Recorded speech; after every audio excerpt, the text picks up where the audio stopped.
Hi everyone, I'm Carly. And I'm Alex. And we are sisters in Christ, and we got baptized together about a year ago. Yeah. And we're gonna share everything that we've learned in this crazy, wild, awesome year with you. Yeah. Yay! We're bath buddies. Yep.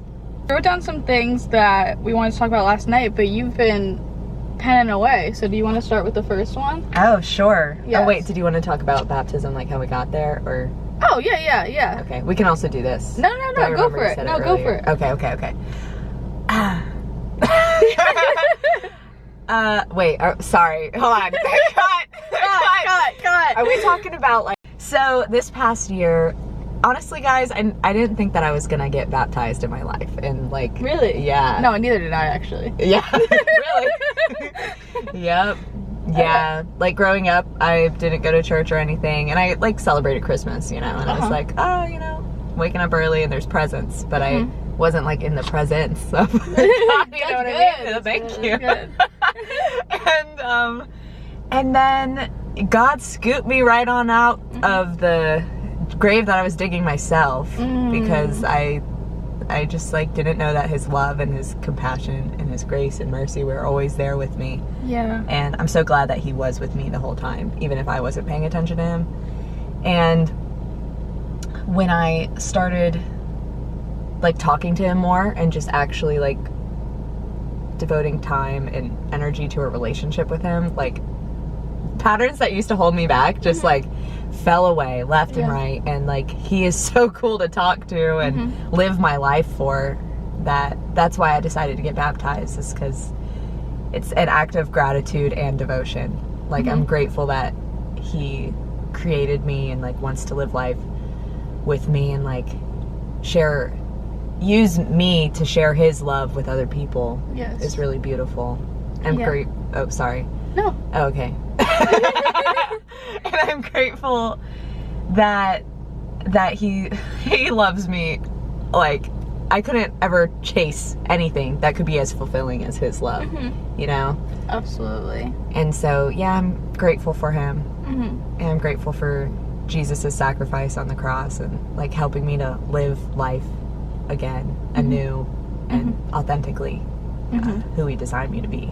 Yeah. Yeah.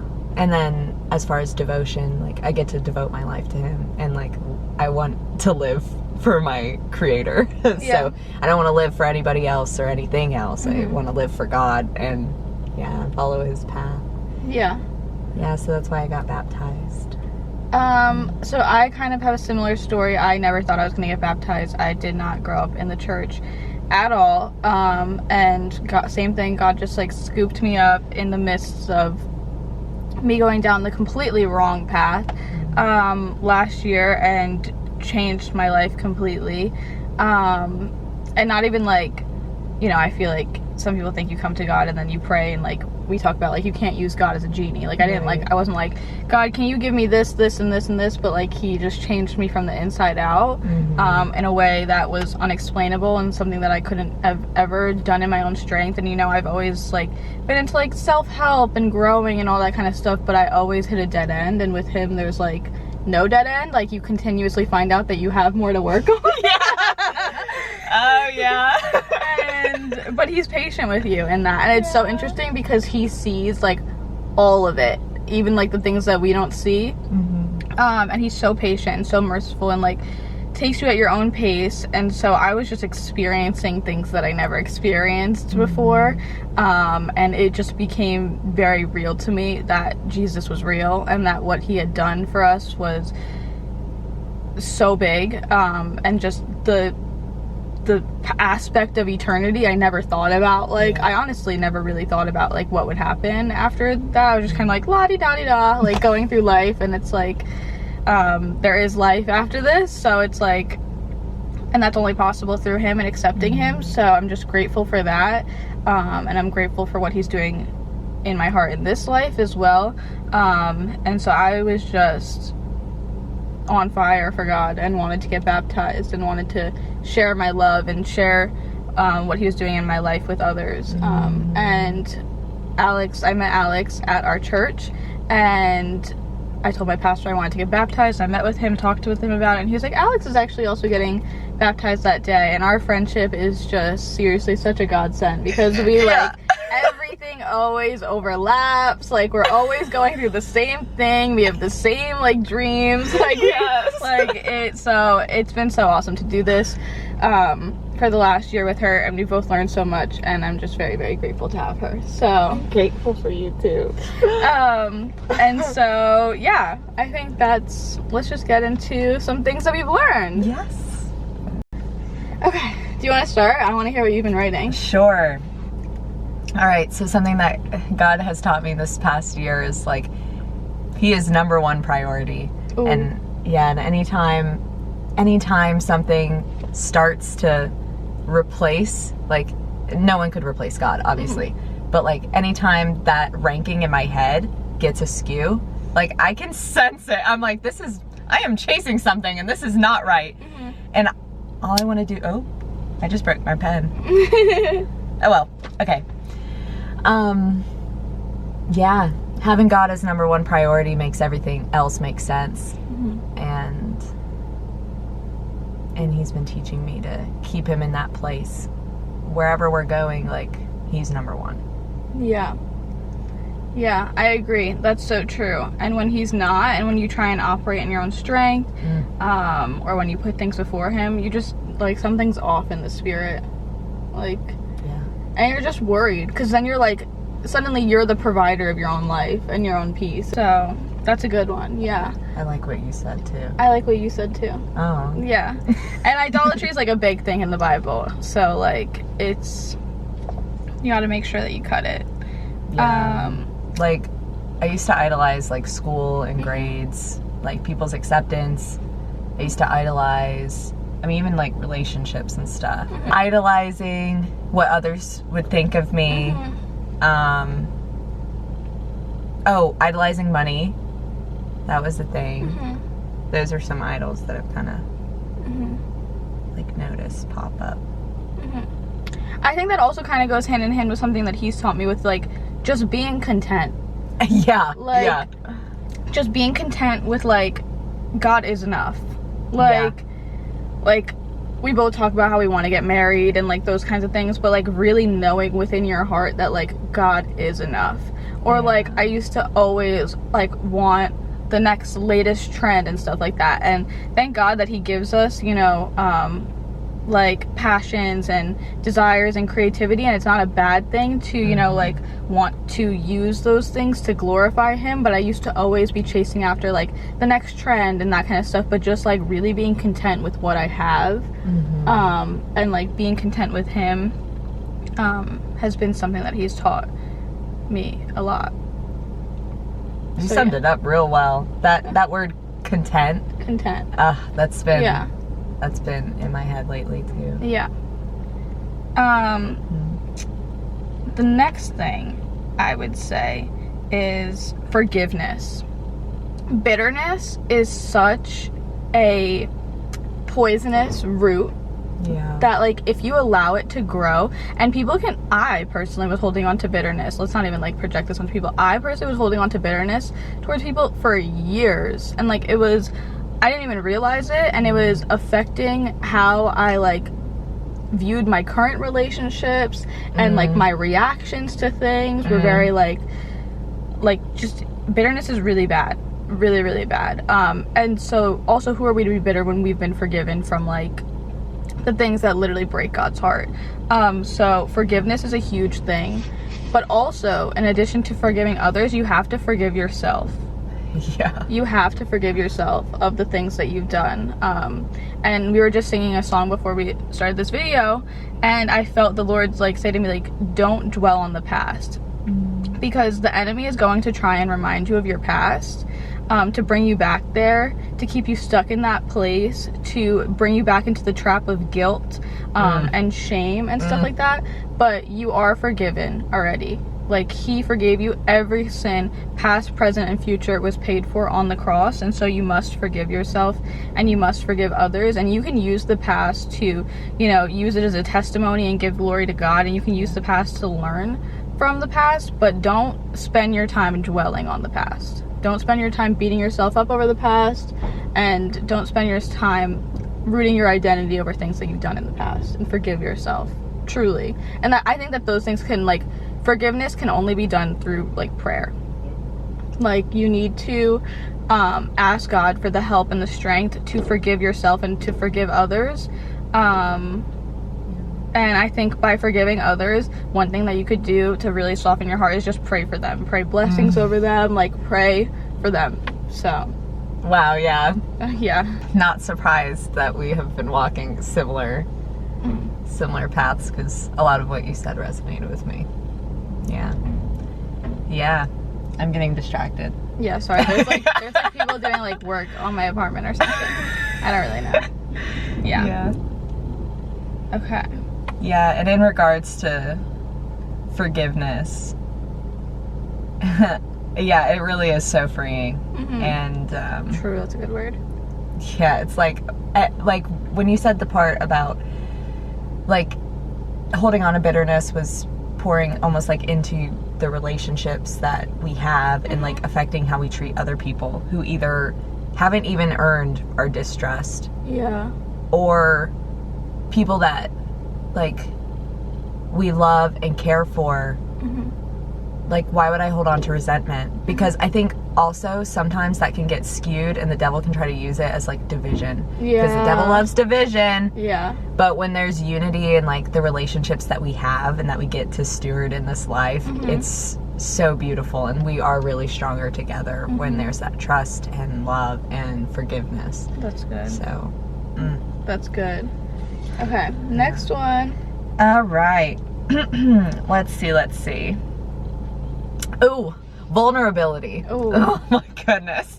The amount, like, of times in my life I would just stuff my feelings down, and I'd be like, no, it's fine, I'm fine, I don't need to talk to anybody about this at all. I think that contributed a lot to the anxiety that I was feeling in life. Okay. And so over time, through prayer and, like, talking with God about things that were either hurting inside or frustrations, like, just bringing it all to him, because he already knows about it all. He's listening to everything that we're saying. He knows where our heart and our mind and our soul are at, because that's him, you know, that's God. Like, he can do that.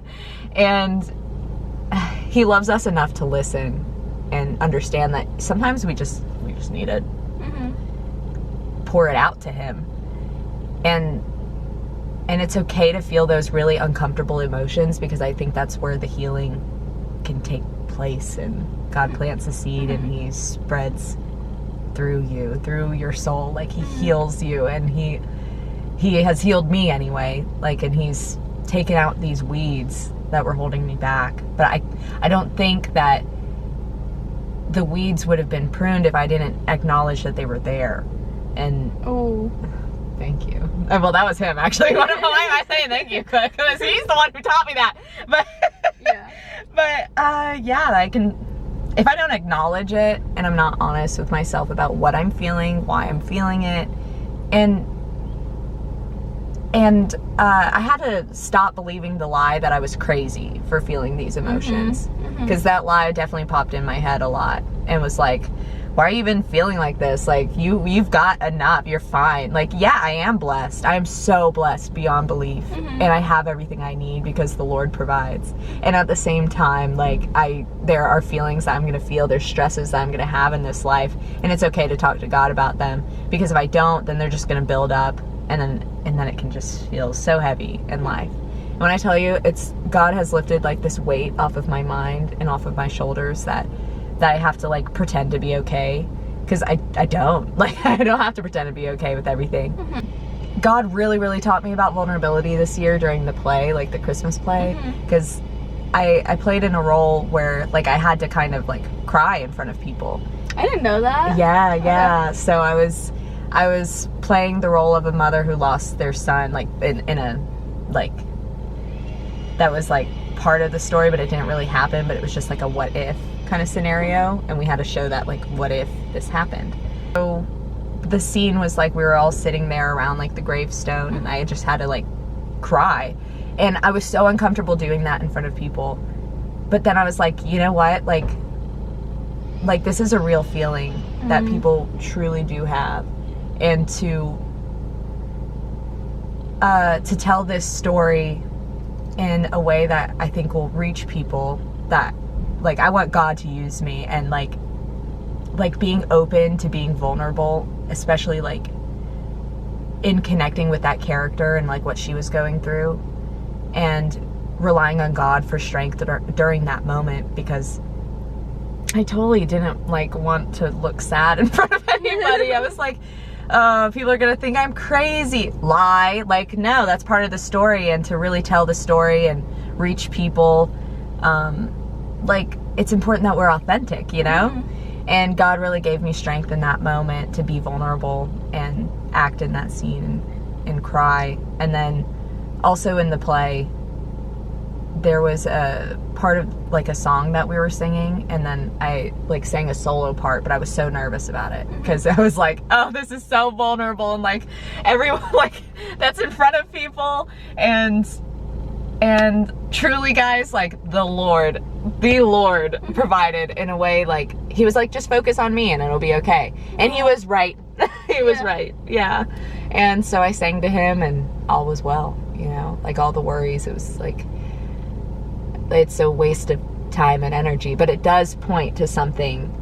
It made me, God used it to be more aware of like, you know what, I do rely on him, and I can do all things through Christ who strengthens me.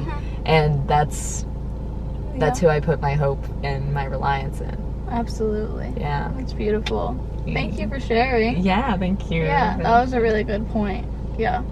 I appreciate you for sharing that. And I think kind of leading onto that, something, I think vulnerability is something that he's taught me as well. And I think something that he's taught me is like the beauty of suffering, almost like the growth that comes from suffering. And a lot of people will like kind of push back against Christianity because it's like, well, if God's so good, then why is there suffering in the world? And the answer is because of sin, and because we live in a broken world, and unfortunately that's just the way that it'll be until he comes back. And also I think people are under the impression that maybe you come to Christianity and like he just cleans up and fixes up your life and you'll never experience suffering, but that's not what this life is.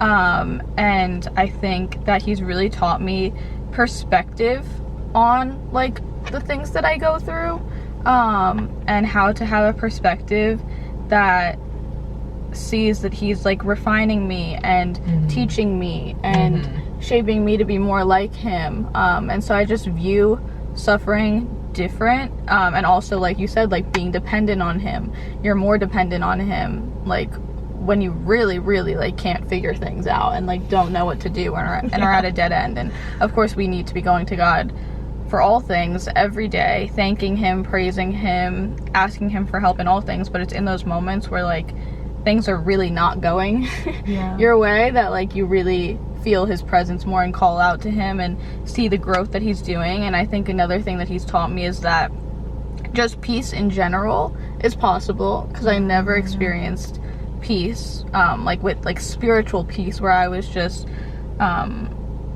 like felt that. And peace isn't always a feeling, but peace is available through him and only through him.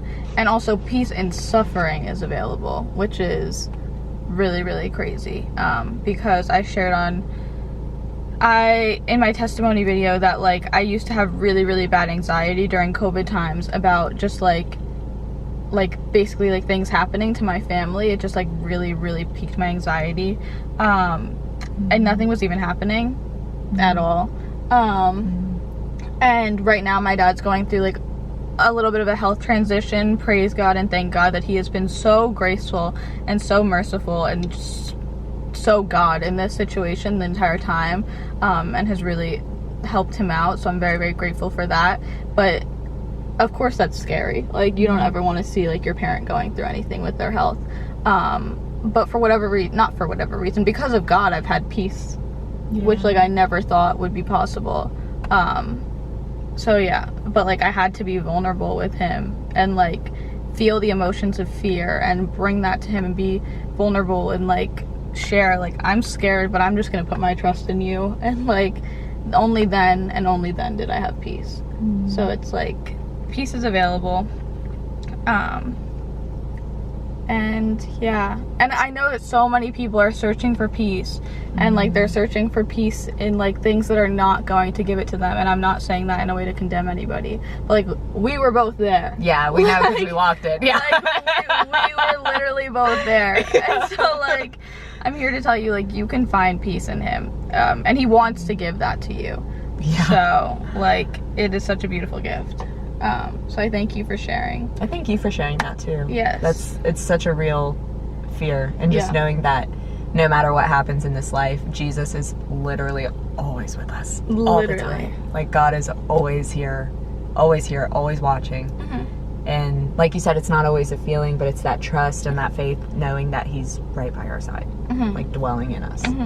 Because also, like, if we didn't go through things, or if things weren't unknown, like this wouldn't be a faith walk. This would just be like a walk through the park, like like a cookie cutter, like this is what life's gonna be like, and this is how every step you're gonna take, and you don't even have to worry about it. Nope.